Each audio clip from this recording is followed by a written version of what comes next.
A very good morning to everybody who's tuning in live to listen to Hello Kolkata podcast.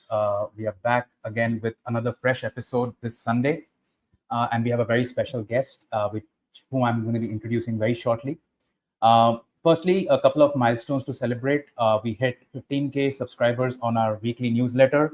So thank you everybody who supported us on this journey, and we are continuing to grow every day. So please do support us. Subscribe to the newsletter to get all the updates from the past week in one place.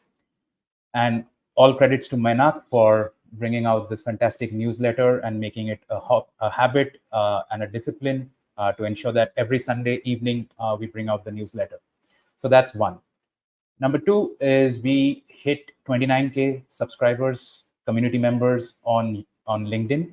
And we are on our way to hit 30K very soon, hopefully by the end of this week.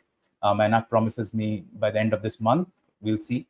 But yeah, 30K subscribers, followers, members is not a mean feat. When we started this 2 years ago, we never thought we'd get this far. But now that you've emboldened our choice to do this every day, we want to continue to grow more, and sky's the limit. So thank you to everybody who follow the page, like, comment, share updates with us. We're really, really indebted to all of you for your love and support. Now, before I go into the podcast today, a quick recap of the wonderful week that we had in this past week. So we had expansion plans of the Kolkata airport, which we shared. West Bengal featured as the top three on the third place as the top tourist destination across the world, all the cities, and across all the states of India. So West Bengal ranked at number 3. Then we welcomed Redoc, which relocated its headquarters from UK to Kolkata in a first of its kind, and we welcome the team to Kolkata. They are setting an example, a precedent, and we want more companies to take this bold move and put their trust in Kolkata and its talent, right? We also shared some amazing pictures from the inauguration of the design of the building that's going to be the Axis Bank's regional headquarters in Kolkata. The building looks amazing. It's called the One Harmony building, and we can't wait for it to, the dream to come into reality. Okay, lots of updates. One more. Garden Rich Shipbuilders and Engineers secured a huge contract for 840 crores to develop cutting-edge ocean research vessels for maritime exploration. So again, Garden Reach, you continue to make us proud, and many, many congratulations. We also published our second edition, the July edition of the top 30 amazing startups to watch out for in Kolkata and Bengal. We had published one last month, and we got tremendous response from all our community members and from the startups who got featured or who wanted to get featured. So we published the second edition last week. We will do one more edition, and we'll see how many more amazing startups keep coming up. They come on our radar, and we'd love to socialize the work that they're doing, shine the spotlight on them. So congratulations to everybody who featured on that particular post. Another first and a proud moment for Calcutta and Bengal, TIL, Tractors India Limited, has built hydraulic cranes, very high-tech stuff to manage disasters, and they are supplying this to the Indian Army. So they are not just, growing, but they are also helping in nation building. So many, many congratulations to TIL. Now, with all those fantastic updates out of the way, and it just gives us, hope and optimism about what we are doing, because we get so many amazing news every week. We are not able to publish all of them because we have limited spots. But it is a testament to how Kolkata is growing. We cannot share posts on news if there were no developments happening in Kolkata and Bengal. Because the developments are happening, we are able to bring those to you. So it's not to our credit. We are just a platform to socialize with our community members. But because Kolkata and Bengal are having these developments, we never run out of content to bring to you. And we love that you encourage us to do so. So with that out of the way, now let me get to today's podcast. We have a very special guest. And thank you to her for waiting patiently while I got this spiel out of the way. Today we have Ramona Sen, who's an author and a founding member of ALLCAP Communications. She's a twice published author, and we'll talk about her latest novel, which is The Lady on the Horse and Other Secrets, which has been published by Speaking Tiger Books in 2024. Her first novel was Crème Brûlée, which was published in 2016. We'll talk a little bit about that as well. Ramona, before she turned entrepreneur with ALLCAP Communications, she has worked as an editor with HarperCollins Publishers, and she's also been a reporter with Telegraph India. She likes to write a lot, and her musings on food have been published by My Kolkata, part of the Telegraph, in Borderless Journal, the Bangalore Review, as well as in the collection of essays called The Moving Finger. For most people, and this is in her own words, Calcutta is the city that was, but for her, it will always be the city of her soul, the backdrop of all she writes. And we'd love to explore Kolkata through her eyes as well. She's an alumnus of Delhi University and Loreto College, Kolkata, and we can't wait to hear from Ramona today. So let me add Ramona onto the stage. Hi, Ramona. Thank you so much, and welcome to Hello Kolkata. Hi, Shobit. Thanks for having me. Thank you so much for taking out time and agreeing to be part of this. First, a bigger thank you for sending me across the book, The Lady on the Horse and Other Secrets. I read it and I loved it, and we'll talk more about the book in the second half of the podcast. Ramona, what we typically do with our guests is we want to understand a little bit about the person, their journey, and everybody that we bring in has some Kolkata connection or the other, in one way or the other. If you could take us a little bit about, through your early days, growing up, school, education, early career, if you can package that a bit for our audience. I'm happy to. Calcutta is in my blood and soul. I'm still in Cal as we speak. I do go to Bombay often, and I've spent a significant amount of time in Delhi as well.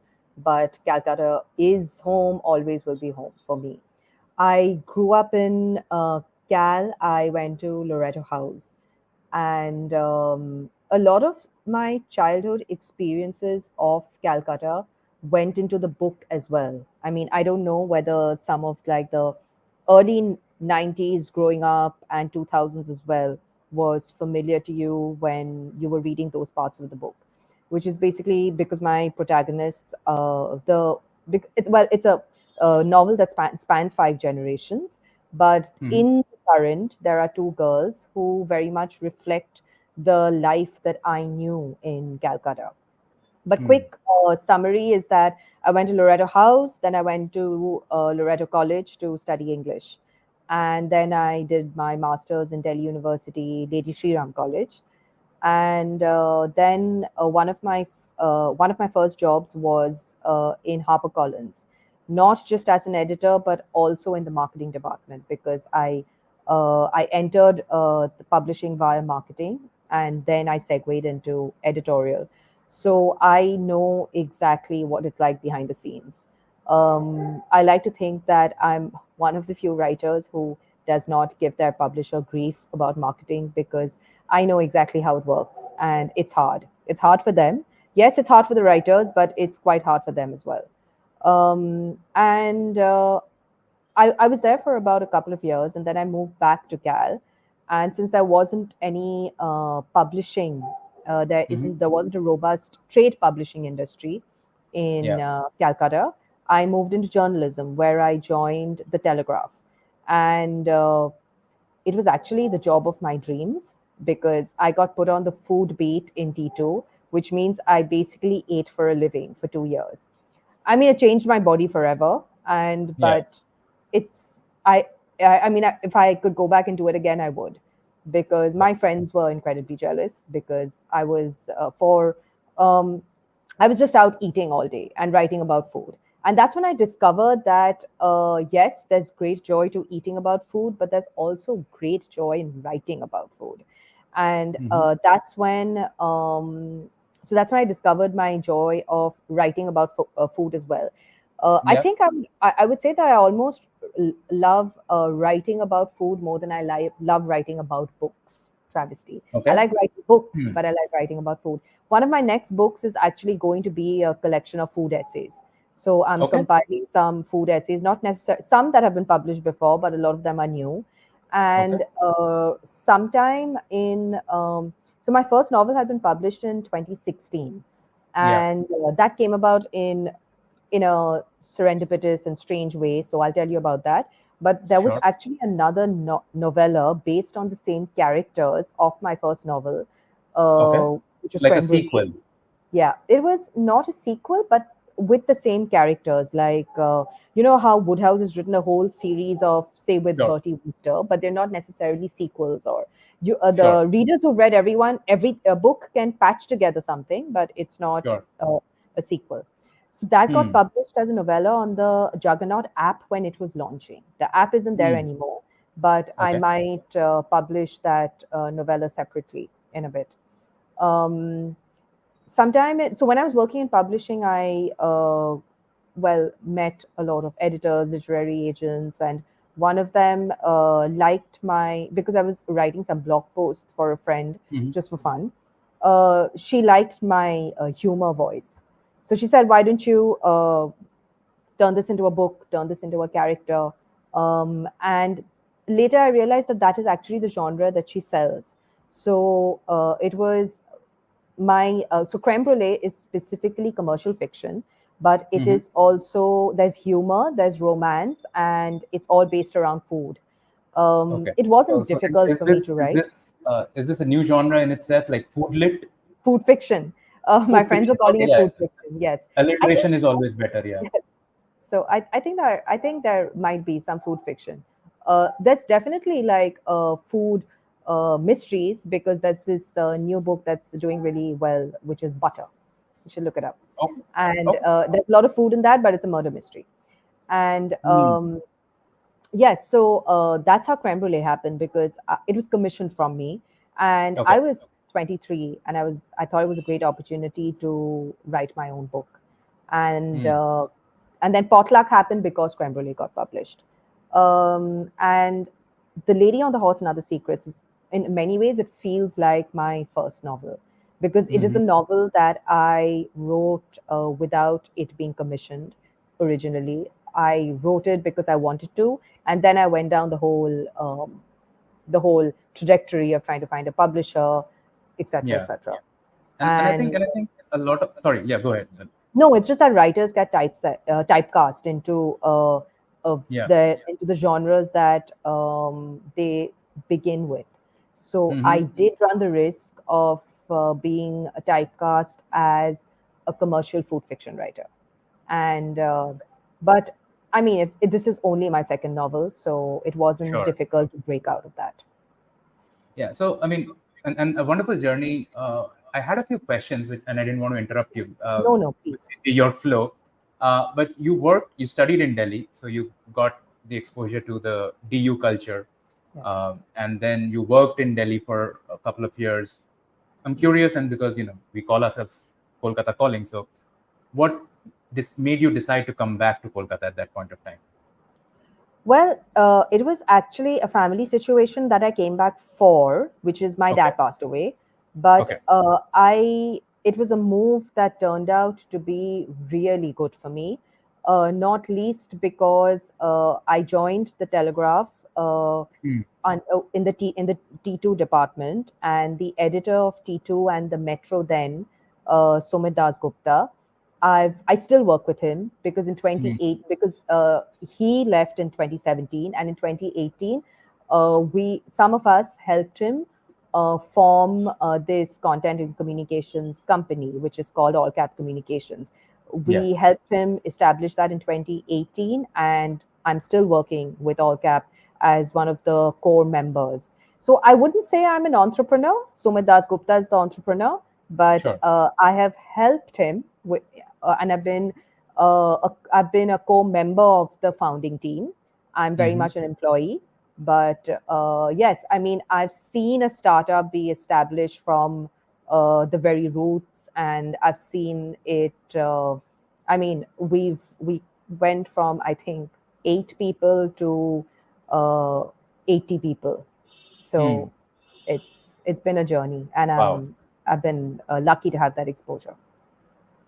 And obviously, your move into all cap was prompted by the movement of Sumit Dasgupta, because he decided to, spin out and found something on his own. Yes. Well, Yeah, sometime in 2017, I had left Telegraph. I was going on a sabbatical to finish Potluck, because it's really hard mm, to finish anything when you have a full-time job and journalists keep yeah, weird hours. So I thought I'll come back in a few months, but then he left. So I was like, well, it's fine. I'm not yeah, going back. I'll do whatever he does. yeah. And I'm also, for the benefit of our listeners and viewers, if you can give a quick summary of, what AllCap does, and what are their offerings, and who are you working with, that would be great for our audience as well. Right. Well, we're a communication company, Right. and so there are a number of things that we do. For instance, we handle business communication, internal and external, for companies like Air India, Tata, Apollo. We've also worked with Amazon. We helped establish the microsite in the Telegraph called My Kolkata, which is Yeah. all about Cal. It's about the people of Cal. It's about Yeah. places, etc. It's for Calcuttans, but it's also for Calcuttans outside It's Calcutta as well. wonderful. I mean, we follow My Kolkata very diligently, and it's a fantastic publishing medium. Yeah. So we set that up.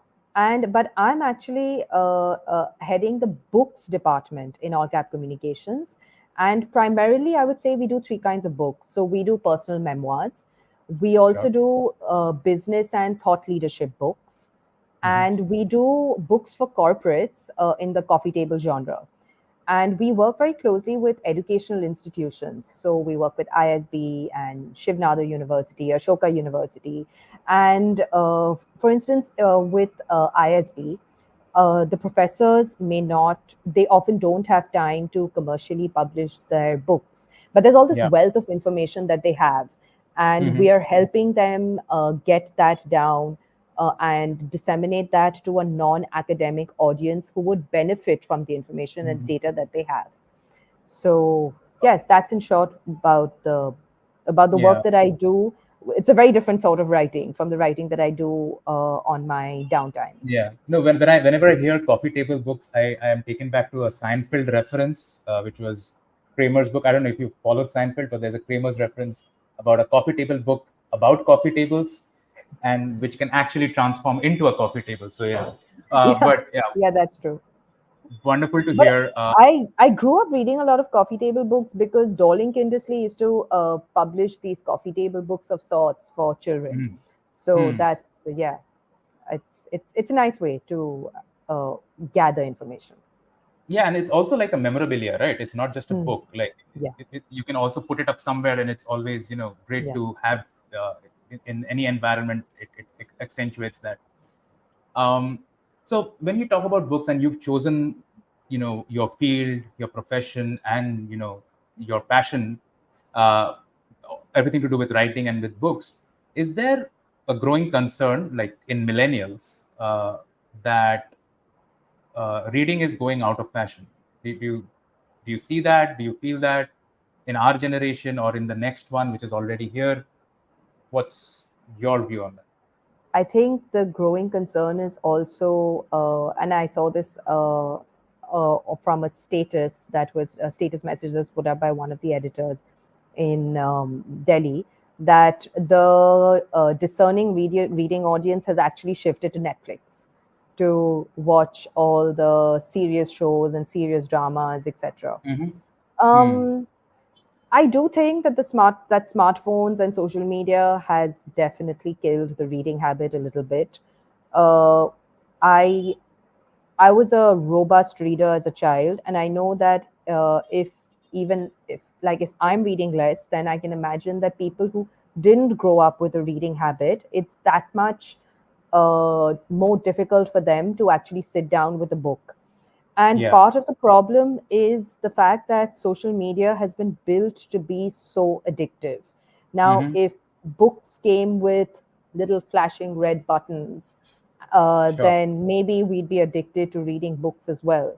Yeah. I don't know whether this is an idea for some tech guy out there to make the reading experience as addictive. But yes, I mean, it's also just that other than social media, also phones are going off all the time.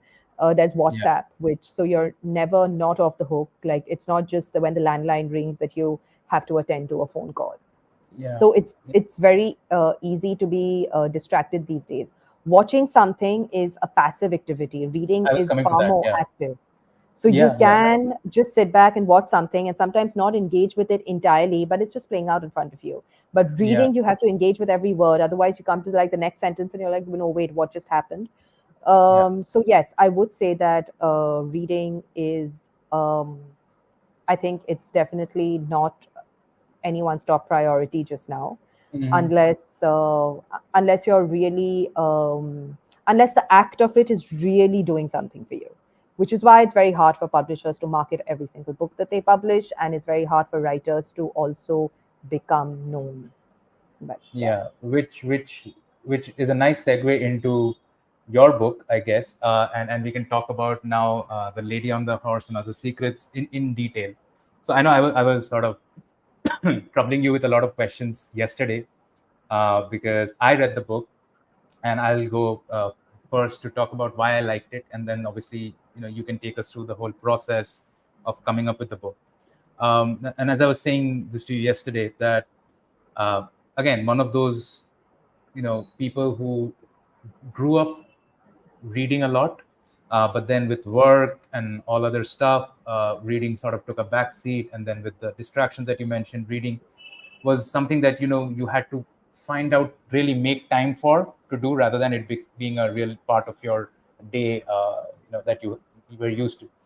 um, when I read the book, and because I didn't want to do this in a half-hearted way, where I just skim through the book or read the synopsis and try to ask you questions about what happened in the book without really knowing. I really wanted to read the book, so thank you for sending it across. And as I said, I was very pleasantly surprised by how good it was, because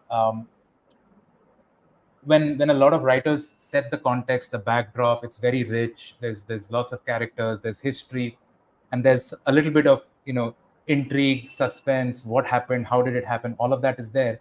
But sometimes whenever I by the end of the book, it's always a letdown, right? It doesn't really live up to all that was set before. And maybe this is a problem that writers face. They have the idea, but they don't know how to finish, right? So they spend a lot of time in the beginning and the middle, but the end somehow they rush to finish, because there's a deadline from the publishers. But I really love the fact that it continued to keep me engaged throughout, and till the very end, which has a very bittersweet ending. And I was talking about the themes of healing, forgiveness, redemption, coming back to where you started, all of that. And the best part about it was it's based in Kolkata, right? And Bengal, Kolkata, Bengal, and talking about the rich history, heritage. And as you said, it spans 5 generations, about 120 years in making. So really loved it. Descriptions, characters, motivations, all of that were brilliant.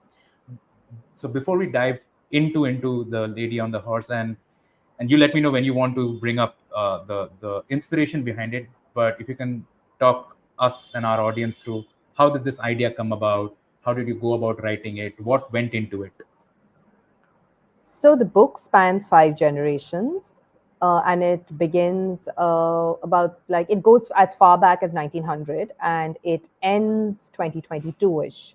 Um, but that's not how I envisioned it when I first started writing it. I actually didn't have a plan for the book at all. These two Mm. characters came to me, Pixie and Aisha, and they're two girls who grow up, whose age would coincide with mine, and therefore they would be growing up in the early 90s. And Mm-hmm. I just started writing about them, and then I started to ask myself that okay, what makes them who they are, and why is Pixie like this? Pixie's like this because her mother Aradhana is a certain way. Her mother Aradhana is a certain way because her father Hemanto Lahiri was a particular kind of man.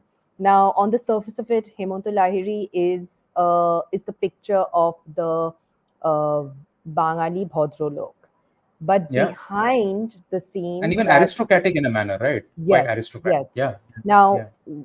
if if he is like that, then what kind of family has he come from? But if he has some twisted secrets, where did that come from? So then I go back Mm-hmm. another generation, etc., etc. And then I found myself going back to Hemonto Lahiri's grandfather, D.N. Lahiri. And then I had to stop myself because it was just getting out of hand. And Yeah. so then I capped it in 1900 when D.N. Lahiri was a young man. He'd just gotten married. And Yeah. so he was very ambitious, etc. So I was actually, in many ways, even though I didn't mean to do that, but what, of course, the novel it ends up doing is that it maps the changing personality of the city Mm-hmm. along with the changing personalities of the family. So it's Yeah. almost like the Lahiri Bari begins to represent a certain Calcutta society through time. Mm-hmm. Yeah. And and it's very interesting. And as I was also troubling you with these questions around, uh, sure, the two sort of protagonists, you know, who experience all the baggage of their past generations, Aisha and Pixie, Mm. they are our age group, your age group, and obviously a lot of similarities between your growing up days and these two, young characters, because you could borrow heavily from the environment that you grew up in. But when you go back and write about families and people in 1900s, 1930s, 1940s, 50s, 60s, 70s, how did you go back and get not just how Kolkata was back then, but also how people were back then? So if you can talk us a little about what the research that went into it or the stories that you heard, how did you go about writing or recreating Kolkata of those years? So, well, I think human nature is, it stays the same. It's just that the environment changes. Mm-hmm. And if I wanted, so there are some things that don't change. Falling in love, betrayal, feeling betrayed, um, Hmm. ambition, and all of that, social mobility, none of this has actually changed. It just manifests differently through time. Sure. Now, if I wanted, like, so I actually, and this is, my research was aided by my experience in journalism because our seniors and our editors were obsessed with fact checking. So anything that was not an opinion was supposed to be fact checked, which is exactly how I approach the book. So if I'm talking about emotions, etc., and I want the Lahiri Bari bow to feel a certain way, that's all Sure. right. But now I'm Yeah. wondering, okay, while she's feeling this, what is she eating? How is she dressed? And what does the house look like? And that's how specific my research would begin. So then I will look up in the 1930s what women were wearing, what the houses look like, and of course the socio-political milieu will give you an example, will give an idea of uh, what people might be thinking around that time. Yeah. There are books, of course. There are also the further. Well, actually, the New York Times archives were really helpful for me because you can go back to this specific part of their website called Timescape, and you can Mhm. go back as far as the 1800s, I think, and just type in uh, a date, a time, a month, and just say Calcutta, and a bunch of things on Calcutta would have come up then, which really Hmm. helped me for my research for the early 20th century bits. And of course, there are Google images which will show you what the city is about. North Yeah. Calcutta hasn't really changed. The houses are still there. And if you Sure. go, you can see how the houses were built, what the rooms look like, and how this, like the entire, how the main rooms were looking over into the inner courtyard. And some Yeah. of the larger houses also had an outer courtyard, and Hmm. those were actually the more public parts. The women didn't really go there, which is why I changed when the setting changed to South Calcutta and the houses became different and the houses were actually street facing. Then I Yeah. imagined that some people, some very conservative people from North Calcutta, at the cusp of when South Calcutta was coming up, might have had a Yeah. problem with how bold the architecture was. Yeah. So I And I put think some of, the disliking went both ways. It was mutual, I guess. yes, That's how yes, you covered it. yes. Yeah. And I also wanted to point out the hypocrisy of this in general because North Calcutta was then the older residents of Calcutta were then looking down upon South Calcutta, which came up during displacement during when the people who did migrate and managed to the ones who didn't lose everything and managed to buy land and managed to Yeah. build houses, then they were anyway looked upon as the nouveau riche and looked upon as just upstarts. But the Lahiris were upstarts. They were nouveau riche. They were just hiding it. And they were hiding Yeah. it well. And then they hid it so well that they forgot themselves. They forgot their roots, which I think is something that happens to human beings. So, Yeah. yes. And while we're on the topic of research and stories and influences, you also had a personal inspiration behind the Yes. title, the backdrop. So if you want me to pull up that image, I can do Yes, that, or do you actually. can set this up. You can set it up. Yeah. So while I was writing parts of this book during the pandemic in 2020 and during lockdown. Of course, we were all at home. So my mother was digging through these family albums, which she found in the attic, and out fell a photograph of this lady on a horse. It turned out to be her grandmother when they were still in Chittagong. This was pre-partition, so they hadn't yet left Chittagong and come to Calcutta. And this is actually Tusharbala Khastugir, but the imagery really stayed with me. First, I thought that, oh my gosh, she's really cool, cooler than all her descendants who came later. And she's just Sure. sitting there and like she's riding side saddle in this riding habit. And because Yeah. this imagery stayed with me, I wove the imagery into the book, even though the character Preeti Lota did not have the same trajectory as my great Sure. grandmother. Yeah. This was the photograph that was taken by one of the little boys when Preeti Lota was riding out into the night. And this is the photograph that makes it down the generations, the 5 generations of the Lahiri family. And which is why, because it is the only concrete thing to unite the generations, the book is called The Lady on the Horse and Other Secrets. Every generation has its secrets, but they even lost their houses, they changed houses, but this is the photograph that survived. So yes, I think that was my personal connect with the book, and there are other personal connects in the sense Sure. that we I used to play the violin, so my characters either dislike playing the violin or love playing the violin, depending on. I was both actually, Yeah. and yeah, a lot of school went to it. This Pixie school experiences would have Yeah. been a The lot of convent Loreto House. education, the Yeah, sisters. Yeah. yeah, Yeah. yeah. And of course, at that time, the boys in other schools and all of that stuff, right? So all of that came up as well. Yeah, I Um, mean, who were boys? I mean, in Loreto, when we were growing up, boys were a mystical race. We yeah, didn't know. sure. So But for I've us also, also, Loreto was a very mystical place, but yeah, yeah. why not? But because I placed this in stark contrast to Aisha growing up in the same house as Pixie, Yeah.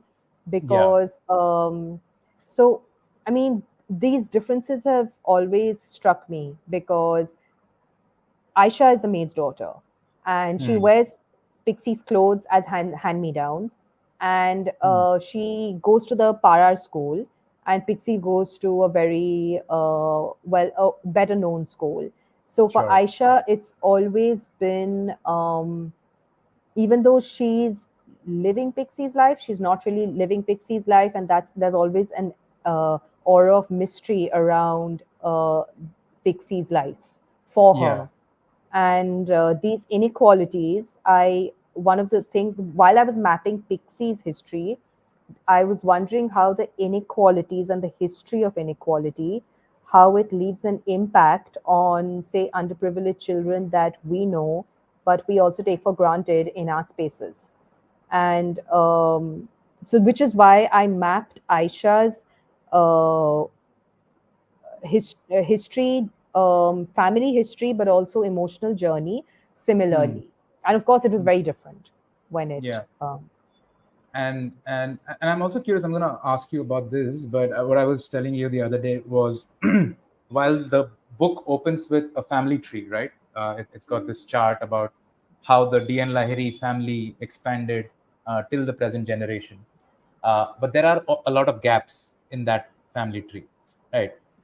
And then there is an unofficial family tree that sits behind it, which you sort of superimpose on each other to fill in the gaps and see how the entire family tree came about. And obviously, you, I'm sure, left it out by intention, because obviously, once you read the book, you get to know how the different characters, interacted, came together. Some got married, some did not get married, and how the children and their next generation came about. What I was curious about and wanted to ask you this is, why this specific focus on the social divide? And it starts very early. So, whether you're earlier, the early 1900s characters, there was a clear divide between the Britishers and the locals. And then once certain families rose to an intermediate level of respectability and wealth, they perpetuated a sort of divide within their households as well. And it could be a social, economic divide, even a gender divide, which manifests in the final generation, which is Pixie and Aisha. So, what made you focus so much on the divide, that this is what Aisha has a life and this is what Pixie has as a life, and they are friends, but that friendship also has certain glass Yeah. walls? So I think I've always been struck by our very striated society, and I think Hmm. there's no getting away from the fact that human beings will create hierarchies wherever they go, and Sure. if it hadn't been for the colonizers, we always had the caste system, Hmm. and we still have the caste system, and it's incredibly unfair. And I don't think we're doing much to abolish it because it suits us just fine. It Hmm. suits a bunch of us just fine to keep it that way. Now, of course, some social levelers have come about with time. We are perhaps a little less starkly striated than we used to be, but insidiously we still are very much. So, for instance, so I mapped it in every generation. Pixie would have a very different, Aisha would have a very different life from her father, who was extremely servile in a club and in a British club, and therefore and lost his job because he didn't have a voice in that generation. He wasn't given a voice. Perhaps if Hmm. he was holding the same job 20 years later, his fate would have been different. Sure. And as we know, he was born on the streets, and he was taken Yeah. in by someone. And the Yeah. girl who gave birth to him on the streets had to watch her father be ill-treated by the Lahiris. Yeah. Now, um, I think it's also often struck me that we have there's so many of us who are privileged, and we don't often mind our words when we're not careful about being particularly sharp to people who help us in the house. Hmm. But we will, of course, mind our words if it comes to other people, which means we take the caste system for granted in a certain way. How does that play into the psyche of someone who's watching her father be abused? Yeah. And also because Indian society, being obsessed with fair skin and a certain kind of beauty, also played out in the Lahiri house. So the Lahiri boys were having wives chosen for them Sure. who came from impoverished backgrounds, so they were particularly malleable in spirit. They would be grateful forever to belong to a Boro Baris because there was no dowry there. So their Hmm. DN Lahiri was very smart. He actually, because he didn't take dowry from his wife either, Yeah. Yeah. but Yeah. He actually he had to bribe his wife in a way, to come and join his venture and climb the social ladder. Yes, the thing is he chose very well because he knew that this girl was different from the others, and Sure. she was probably going to aid his journey, and she Hmm. did. He just didn't take into account just how ambitious she might herself be, and didn't take into account the fact that, oh well, now that I'm done with her, she'll suddenly want to become mother and wife in a large house. But I mean, Hmm. she's the one who's helped you set this up in the first place, so that he Yeah. took for granted. and then he's Yeah. choosing a certain kind of beautiful wife for his sons, and that backfired too, because yes, maybe one of them lined up, but the other one had certain expectations of her marriage which didn't happen. And Sure. because she found herself a lover who looked very different from the Lahiris, who were all tall and fair, and Hmm. basically they looked upper caste in the way you imagine upper caste people to look. This Hmm. boy was not working class, but he looked different, which is why when that illegitimate child was born, everyone came to the wrong conclusion just because she was dark and ugly. Yeah. And I think these like the fact that society moves on entirely superficial grounds is something that I wanted to unpack in the book. Yeah. And it's quite heavy, and it gets quite heavy at times, because I mean there's obviously humor peppered uh, in it, but a lot of the themes, a lot of the experiences that the characters go through sometimes are dark, sometimes are heartbreaking. And how should I say this? Um, you do get engrossed in the story, and you feel the characters and their journey. And sometimes the people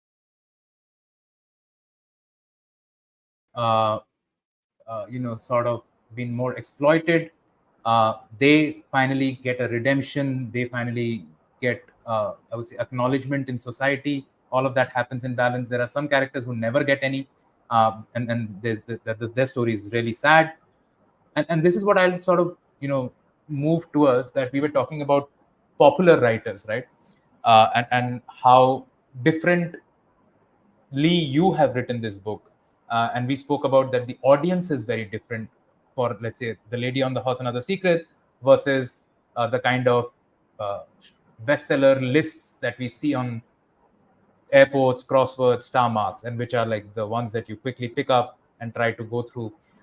How how do you look upon those writers? Because obviously it's the same, your same ilk, but how do you look upon them and their work versus something that you've grown up loving, reading, and the kind of writing that you engage in? How do you look at these two? So, I mean, it is what it is. I don't think in India, as I said, which is a very striated society, in the arts, that there is something for everyone, but everything is not for everyone. Sure. And because, sure, commercial fiction writers, first of all, in bestsellers, I would say nonfiction even beats commercial fiction. Nonfiction is still the biggest seller in India. Self help is the Okay. biggest seller in India, which I, explains I some of the have I books have that I have you. very strong opinions about that, but I'll keep it for later. Yeah, go ahead. Well, India is an upward mobile society. So everyone is, I think, primarily they are reading to get better at life, whether Sure. it's get rich working 5 days a week, or get, or Fitness, mental yeah, health, fitness, mental health, everything. spirituality for the And busy executive. Sure, why not? yeah. So those are the books that people, I mean, I don't know whether it actually helps them and makes them feel better, but at least they feel like they're doing something about it. Fiction, Hmm. on the other hand, is for leisure. It's for the soul. Remember Chicken Soup for the Soul when we read as children? Hmm. So that is, in Maslow's hierarchy of needs. I Sure. don't think, like, if he made one for books, I don't think fiction would be right at the bottom. So fiction is on the top, and you read it because it adds something to your life, and the icing on the cake is going to differ for everyone. And so some people, and because so and commercial fiction, the bestsellers are, of course, it's about which book is being read by a mass audience. And when you take Sure. mass in India, that means that's often it we're talking With about a people uh, who aren't necessarily, for them English is not their first language. We went to English medium school, so English is almost sure. our first language. Yeah. But I think it would be difficult. I think it's enough that they're reading, actually, Yeah. which is what was said about, like you said yesterday, it was said about Chetan Bhagat when he started off. And it's still true of a lot of people, that because these books are written, uh, there is a large segment of the population reading English books. If those Yeah. books weren't written, I mean, I'm not under the delusion that my book would be read more. My book just wouldn't be read at all. Uh, Mm-hmm. so we need them. We need those No, books. I think coming from our English medium background, and obviously we know that it's a place of privilege, and we were lucky enough to get exposure to different authors across the world, and we developed our own tastes in literature, and we again that whole divide and the elitism that sometimes comes by having read Woodhouse, or let's say Chesterton, who is one of my favorite writers, or even the later like the Stephen Fry, and even lighter if I go Jeffrey Archers of the world, and then when we see the likes of Chetan Bhagat, Amish Tripathi, I forget the name, Durjoy Dattas of the world coming up, and then So we sort of look down ironically, upon. Yeah. Hmm. Ironically, Hemanto Lahiri was not happy about his daughter's boyfriend because the family, even though they were doing well financially, and the boy was well off, he wasn't well read enough Yeah. for the Lahiris to uh, Yeah, this is liaison. the Parekh family. Yes, the Parekh family, and Yeah, and the look how that reference to the turned two out petrol for pumps were them. not lost on me. But yeah, Yes, look how that turned out for them. So yeah. yes. So, so, Um, I so would now actually this. say that the people who do read, say, the books, the people who do read literary fiction or fiction Mhm, published abroad, I would say that how many books are they actually reading, even though they are capable of it? And mhm, also, how much money are they spending buying these books as opposed to eating out? hmm. Because eating out also triggers that part of your brain. It's an actual dopamine fix, which perhaps reading is not. So, are we spending more time eating out, more money eating out than we are buying books? I mean, yes, I'm guilty of it myself. Well, I Will, you are at the buy, intersection, right? I buy Confluence two of. pastries a day, but I'm not Sure, buying two books a day. So, sure, yeah. yeah. And obviously, I think, and you mentioned this that uh, for most readers, even the ones that we the kind of books that we refer to, it's fun and light, right? And they want humor in it, they want little bit raciness, sauciness, and that's how they want. But when it comes to going into how Bengal was in the 30s, 40s, 50s, the riots, the divides, the Naxal movements, all of that find feature in your story. A lot of people will probably hesitate, saying like, "Oh, this is too heavy for me." Why? Well, I'll probably have a more fun time reading a Chetan Bhagat. Okay, he doesn't write anymore as much, but yeah, the similar authors that we spoke about. Which brings me to about the authors themselves. And when you start writing, obviously writing gives an author joy, and that's why they do it. But when it comes to actually becoming a published author, there are so many challenges to do that, right? Writing is hard, which I know firsthand because I've tried so many times and I've given up uh, as many times. Um, what would your, since you already published two books, third one in progress, you worked in the editorial, the publishing business, you're still in partly journalism, partly content, books, all of that is your forte. From your experience being on both sides of that writing table, what would be your advice for upcoming writers who have written, want to get published, or are barely getting started? So, all writers have very different trajectories, even though the Mm, goalpost seems the same. And a lot of it, I think, is there's definitely a luck factor involved. I mean, I definitely think so. Because when I was writing this book, I didn't know whether it would ever be published. I wasn't mm, sure that it would see the light of day. Because it's actually harder to get editors to sit up and notice something which isn't strictly commercial fiction. and it's easier to, and also because I've been published as a commercial fiction, food fiction writer, it would have been easier for me to still continue on that genre.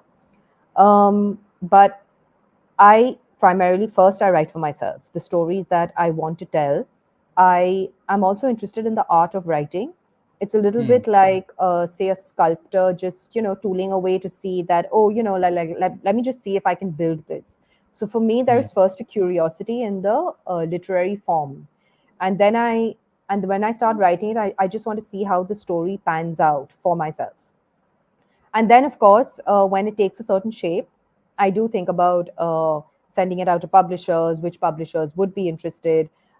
Yes, I know some people in the industry, but I don't know everyone. And it's still advisable to have a literary agent, which I didn't have. I had an Hmm. editor friend who helped me send this out to manuscripts, but it is advisable to have a literary agent who will perhaps do that for you, because they will also know which editor is looking for which genre and all of that, because they're in these conversations every day. Um, so when you're, so I would say write for yourself first, because that's the best work that you're going to do. If you're Yeah. going to mold your craft to what you think people want to read or what you think that the industry is looking for, then it might take you thus far. It won't take you much further. And also because Hmm. what the industry wants or think that they want will change. And how many times can you keep changing with the tide?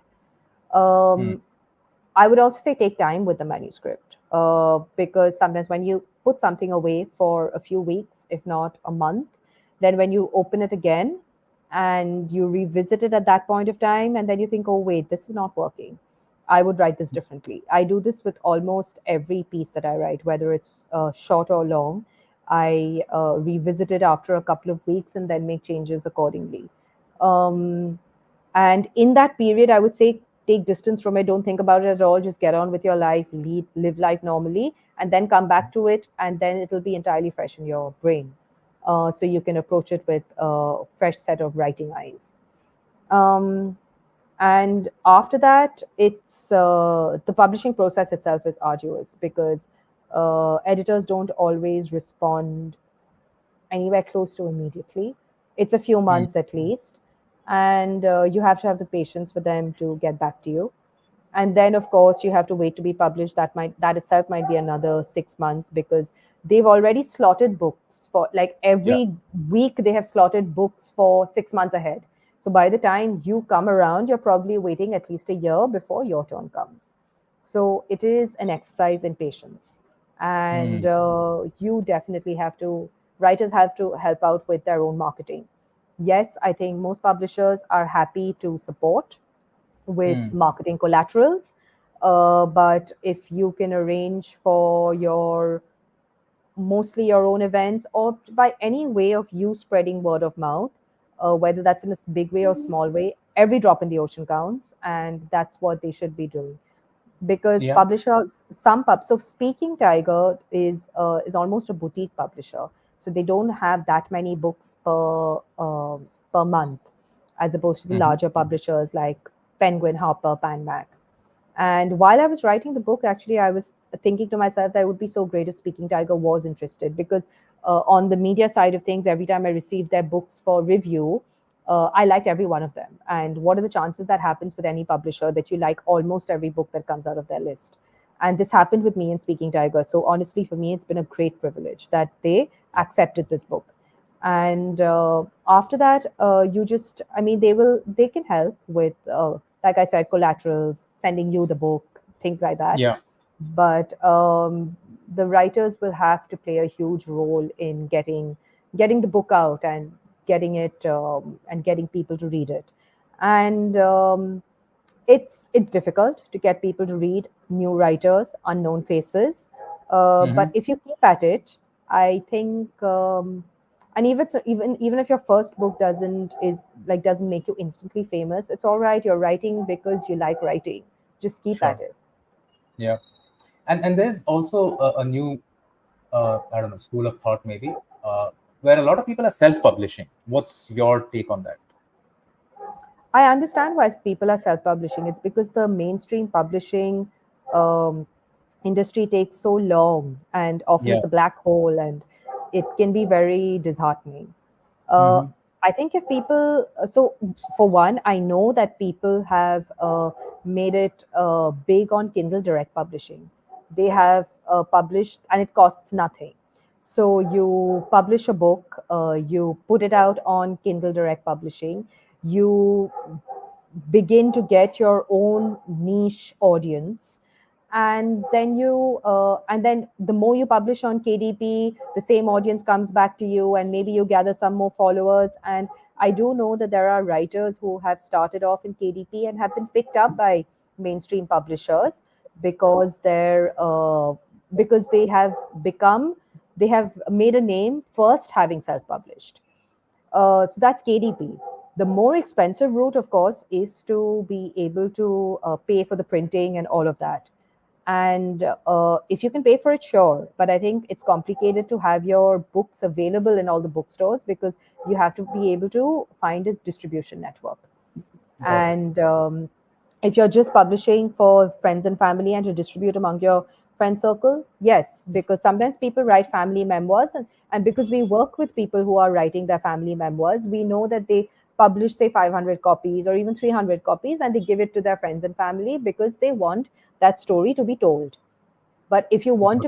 if you want people to buy your book, self publishing is more difficult just because of the distribution network. Got it. And of course, I Makes don't know whether it always goes through a vigorous editing cycle and that. So you have to know why you're publishing. Is it just that I want as many people as who can to read my book? Then I would say just, yeah, put it out on KDP. If you want just Yeah. friends and family to have a soft copy of your book, you can send them a PDF, or you can print some books and give them a hard copy. But you don't end up getting the critical feedback from an You editor, won't. right? Yeah. No, not Yeah. really. And you also will not be picked up for reviews, etc. That route is much harder. So you have to know what your end game is. Once you've identified that, then you can identify your publishing route. Makes sense. Before we move into the last segment, Ramona, there are some comments that have come in, and Oh, think from Shantanu Ray Chaudhary, says, Ramona, and this is with reference to the lady on the horse, right? He says, maybe talk about the humor that informs the narrative, all the intrigue, the passion, the secrets are leavened by the humor underpinning it all, and that keeps the maze of narrative engaging. He also says that bestseller lists are artificially created. There is no reason why the lady on the horse cannot be a bestseller. It has everything going for it: mystery, incest, extramarital affairs, intrigue, friendship, class and caste, humor and drama. And it's up to the readers to drive a book like Lady to the charts, to the top of the charts, and driven by publishers' efforts, of course.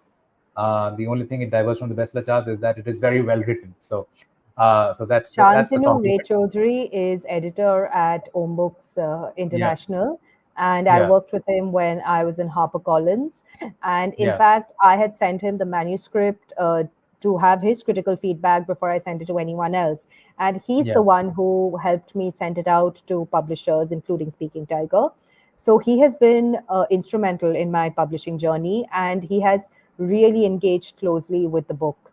So Wonderful, I will always be grateful to him. wonderful. Thank you, Shantanu, for joining us as well. Um, okay, so Rabona, I know we said 1 hour. We are almost at the 1 hour mark, and I just want to get one segment in before we close our live stream today, which is, you've always said through your writing, through your words, that how much you love this city and why you choose to continue to be based here, and it finds its way in different ways in your writing as well. Uh, while you're working in the journalistic field, in the content creation, content publishing field, and as an author, what's your take on Kolkata as a city? I know it could go on for hours, but what's your take on the city, the good, the bad, the ugly, and where do you see it going from where it is today? Well, I love Calcutta. I've always been sorry to leave it every time I've left it. Um, well, I know that it gets a bad rep in all the faster cities. Uh, Calcutta is lazy, Calcutta is slow, etc., etc. But sometimes I look at the frenetic activity in the other cities, and I tell myself that, well, at least I know that you possibly, for good or for bad, can't pay a Calcuttan or a Bengali to work beyond a certain number of hours, beyond a certain time. Hey, it's one life. I mean, if we are happy working for a certain amount of money, certain number of hours, and we still like our jol khabar and kochuri, I mean, just let us be, because I think this, this frantic pursuit of um, monetary gains, I don't know whether it's making Mhm. anyone happy. It might be making people richer in other cities, but I don't necessarily see anyone happy. While the help in my house, um, they're so happy with their little plots of land. Most of the time, they don't want to come to work. They're like, no, it's fine. We have a little bit of jomi. We'll grow something there. We'll feed ourselves. Our kids are going to school, so they'll see their own lives. But no, no, now I'm done working, which doesn't happen in Bombay and Delhi. Like, there's one is that they have to pay rent. Everyone has to pay rent. The help has to pay rent, and everyone's frantically working just towards that. And in Cal, this attitude, I think, goes up and down. There are pros and cons to it, but and even though it's Yeah. frustrating sometimes, it's frustrating to deal with, because hey, you're not coming into work to make my life easier, but your life is fine, and maybe they'll probably die happier for it, definitely more peaceful. So Yeah. it's definitely a certain kind of attitude, and all the people screaming development, I'm not sure that other political parties will be able to change the inherent Bengali attitude. And I think a lot of it has comes from the fact that we had fertile ground and we didn't have to work very hard in the first place for generations and eons, and since kingdom come, which the other states have had to. And Yeah. also a certain, I think Bengalis were also at the forefront of Western education, for good or for bad. I guess we wisened up to the fact that, hey, this is our ticket to a good life or whatever. So that happened as well. And now life is very different in the country, so none of that is helping us exactly. But there is a certain ease of life in Calcutta which I think is more and more precious as I grow up, and the more and more I travel to other cities, the more I come back to that ease of life. Yeah. Okay. And I think great listening to what you just said. But where I struggle with, and our endeavor, the Kolkata calling thing, right? Everybody says, hey, the food is amazing here. There's so much culture, music, literature, art, cinema, all of that. Great, great. But where are the jobs, right? And right, our generation and the ones before that all were told in no uncertain terms that if you have to do well professionally in a career, and typically I'm talking about STEM fields, or if you want to do an MBA, all of that, and get a good corporate job, you have to go out of Calcutta, right? And maybe even the country. While the overall narrative around India has changed a bit in the last few years, where we see a lot of people coming back for different reasons. But with Kolkata, the people who left, even though there is this pining for them to come back because they have their homes here, their families here, some of them have the parents who are growing old, relatives, old childhood friends, they want to come back, but then they say that I have to make such a big compromise. I have to let go of a very high paying job, a certain standard of life, a certain possible career trajectory, growth, future income, future promotions, if I come back to Calcutta, because there are not enough jobs which I'm getting in other metros, right? And when we started the page, Kolkata Calling, it somehow started with my own personal decision to come back, and I started ranting on LinkedIn about the decision. And then it resonated with a lot of people, and then Sneha and I said, let's tap into this sentiment and see where it can go, and try to build a community around it, and let's share positive news and try to change the perception. And hence you see the kind of posts that are on our page.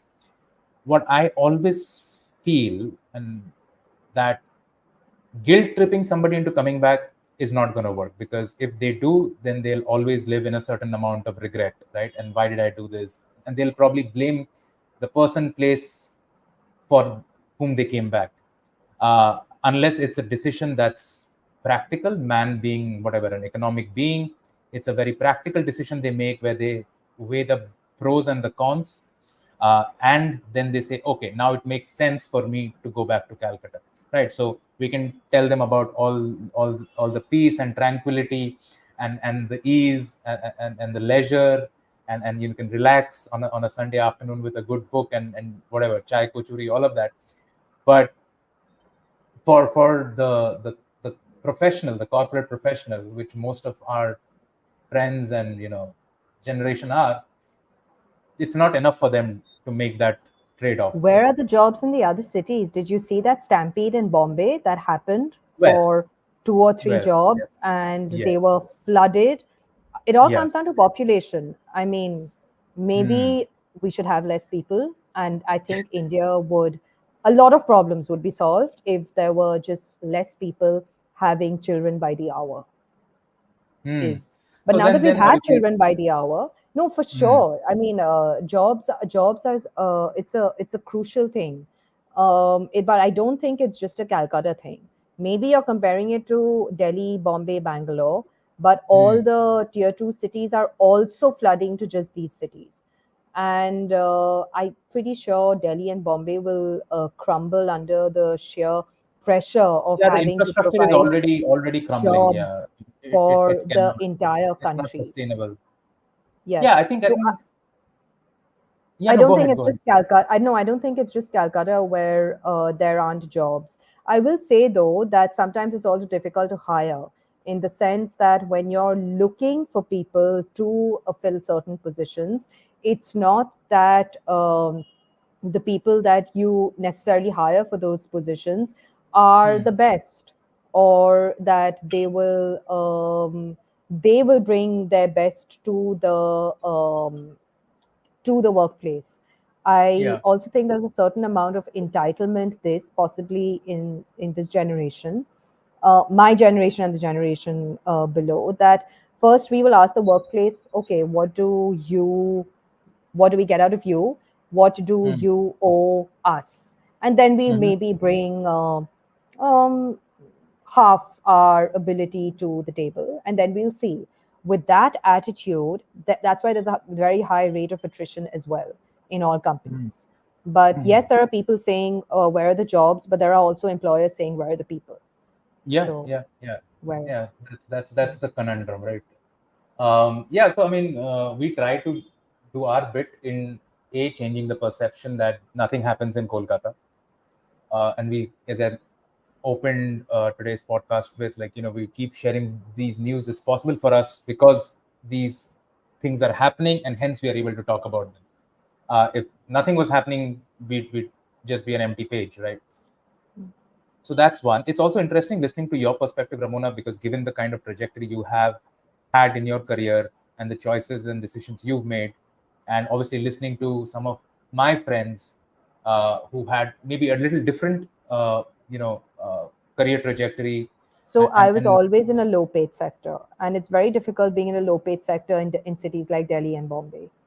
sure, Publishing and journalism, to survive on those salaries in Bombay and Delhi, it yeah, can be done. People do it, but it's not yeah, easy either. So I wouldn't yeah. say that it is easier to be in those cities. Yes, your bank account gets more money, but you definitely Mhm. end up spending most of it anyway. Fair. Yeah, I think I mean, with Calcutta, with its good, bad, I think it is a city that you love. It is a city that I love, and uh, we can't wait to see what Calcutta has in store. It's whatever it is, it's going to be its own unique trajectory, because that's how it has always been with Calcutta. It's very different, and whether you love it or hate it, it has an undeniable taste and flavor to it. Yes. Ramona, I know we've overshot Mm. by a bit, and I know it's Sunday. And for Bengalis who love food, Sunday is always a special day. So I'm And not it's going to English hold you. Mate season. Okay, wonderful. I'll not hold you back for too much longer. Um, what I wanted to say first is thank you for coming on this podcast and sharing your journey and talking to us in depth about The Lady on the Horse and other secrets. Many congratulations on this book, and hope it, as Shantanu mentioned, hope this book features in the bestsellers list. That's our hope and prayer. And for the listeners, viewers of Kolkata Calling, Hello Kolkata, if you love to read, this comes with a strong recommendation from me because I've read it and I've loved it. And I said I was very surprised by how good it was. I you know when I was younger, even if I didn't like a book that much, I always had this stubbornness to finish it. Because I didn't want to leave a book unfinished. But then as I grew older, I realized life is short and you can't waste time on books that you don't like to read. But this is a book that I just went through in a couple of days, loved every bit of it. Uh, it comes with a strong recommendation from me. So if you put any value into that, please go ahead. You can check out on the book on the Amazon. Ramona, before we close our live stream today, any closing words, parting thoughts for our listeners, viewers? That'd be wonderful. Well, no, I think I would just like to say that if you're working on your manuscript and you've you've hit a writer's block, just close it, take some time off, and come back to it. If you Mm-hmm. finished your manuscript, then maybe it's time to do your research and find literary agents for your manuscript. And if you just have an idea that you're looking to write, then just launch on it. Unless you start writing, you're not going to get the finished draft. So stop procrastinating and just get to the writing of the manuscript and write the best that you can. Wonderful. Thank you, Ramona, so much once again, and wish you all the best. Wish the entire team at AllCap Communications all the best. May you continue to do great work, and we will look forward to your next published work. So all the best for that as well. Thank you, Shubid, and thank you, Kolkata Calling. Thank you. Have a great Sunday. Take care. And with that, we'll end the stream.